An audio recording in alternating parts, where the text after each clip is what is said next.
राजा भोज की कथा। भारत का इतिहास ऐसे महान राजाओं और शासकों की कहानियों से भरा हुआ है जिन्होंने अपनी योग्यता, पराक्रम और न्यायप्रियता के कारण न केवल अपने राज्य को उन्नति के शिखर पर पहुंचाया, बल्कि जनमानस में अमर हो गए। इन्हीं महान शासकों में से एक थे राजा भोज। राजा भोज परमार वंश के एक प्रतापी शासक थे जिन्होंने 11वीं सदी में मध्य भारत पर शासन किया। उनका नाम विद्या, धर्म, कला और वास्तुकला के क्षेत्र में आज भी बड़े सम्मान के साथ लिया जाता है। राजा भोज की कथा अनेक लोककथाओं, साहित्य और इतिहास के पन्नों में दर्ज है।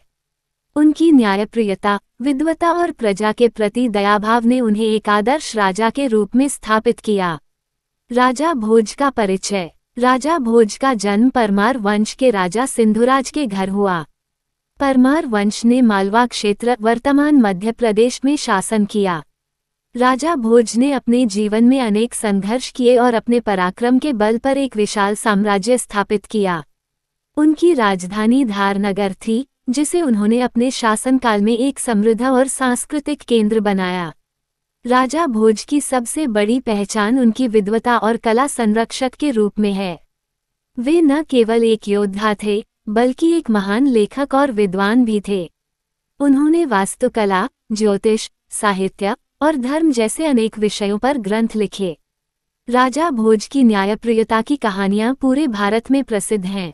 एक कथा के अनुसार एक बार उनके दरबार में एक किसान ने शिकायत की कि उसका बैल चोरी हो गया है।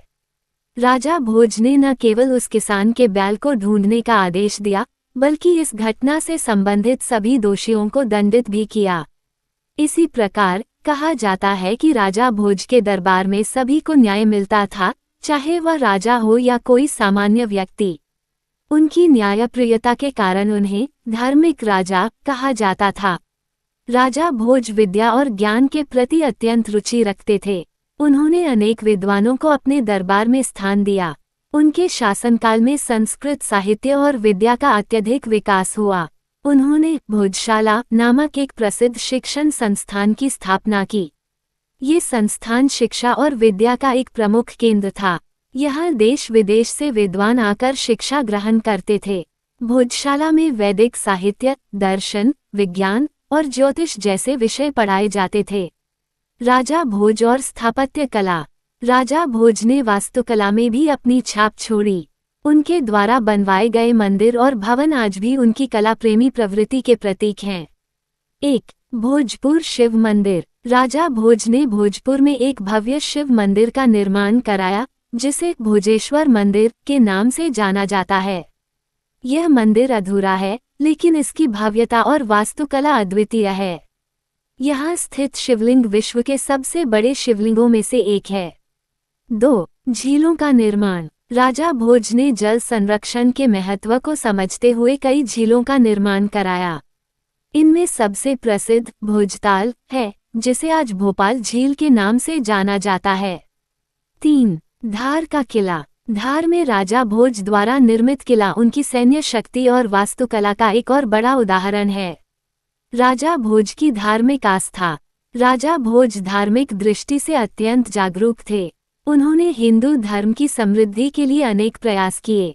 उनके शासनकाल में मंदिरों का निर्माण हुआ और धार्मिक उत्सवों को बड़े धूमधाम से मनाया गया। एक कथा के अनुसार राजा भोज को एक बार किसी श्राप के कारण कठिनाई का सामना करना पड़ा। इस श्राप से मुक्ति पाने के लिए उन्होंने उज्जैन के महाकालेश्वर मंदिर में पूजा अर्चना की। इस घटना के बाद उन्होंने कालभैरव मंदिर का निर्माण भी कराया। राजा भोज की महानता को दर्शाने के लिए अनेक लोककथाएं प्रचलित हैं। इनमें से कुछ प्रमुख कथाएं हैं। 1. राजा भोज और गंगू तेली। ये प्रसिद्ध कहावत कहाँ राजा भोज, कहाँ गंगू तेली राजा भोज की महानता को दर्शाती है। इसका अर्थ है कि राजा भोज जैसे विद्वान और प्रतापी राजा की तुलना किसी साधारण व्यक्ति से नहीं की जा सकती। 2. राजा भोज और गूंगा भिखारी। एक बार उनके दरबार में एक गूंगा भिखारी आया। राजा भोज ने अपनी विद्या और सहानुभूति से उस भिखारी को बोलना सिखाया और उसकी समस्याओं का समाधान किया। 3. राजा भोज और योगियों की कथा। एक अन्य कथा के अनुसार राजा भोज ने एक बार 84 सिद्ध योगियों को अपने दरबार में बुलाया और उनसे ज्ञान प्राप्त किया।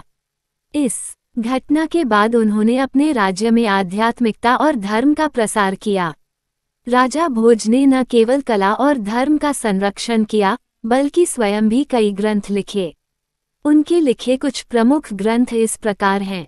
1. सरस्वती कंठाभरण। ये संस्कृत भाषा के व्याकरण पर आधारित एक महत्वपूर्ण ग्रंथ है। 2. राजमार्तंड। ये सूर्य की पूजा और ज्योतिष पर आधारित एक ग्रंथ है। 3. युक्तिकल्पतरु। इसमें वास्तुकला और शिल्पकला के सिद्धांतों का वर्णन किया गया है। 4. सम्रांगण सूत्रधार। ये वास्तुकला और नगर नियोजन पर आधारित एक महत्वपूर्ण ग्रंथ है। राजा भोज की मृत्यु 1055 ईस्वी के आसपास हुई। उनकी मृत्यु के बाद उनका साम्राज्य धीरे धीरे कमजोर हो गया, लेकिन उनकी उपलब्धियां और योगदान हमेशा के लिए अमर हो गए। आज भी राजा भोज का नाम भारत में सम्मान और गर्व के साथ लिया जाता है। भोपाल शहर का नामकरण भी राजा भोज के सम्मान में किया गया है। उनकी स्मृति में भोजपाल, भोपाल और भोजशाला जैसे नाम जीवित हैं।